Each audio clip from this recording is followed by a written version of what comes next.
यीशु जी के गाइला भजनिया सखी होते सुबेरवा। यीशु जी के गाइला भजनिया सखी होते सुबेरवा। होते सुबेरवा होते सुबेरवा होते सुबेरवा होते सुबेरवा। यीशु जी के गाइला भजनिया सखी होते सुबेरवा।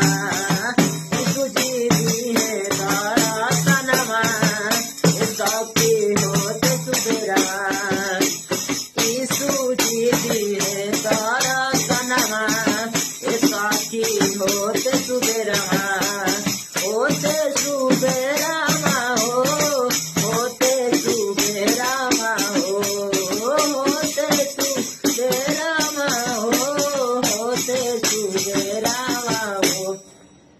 यीशु जी दिए दर्शनवा सखी होते सुबेरवा।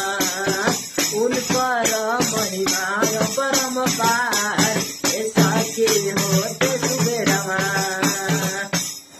आप सभी को जय मसीह। आमीन। हालेलुया।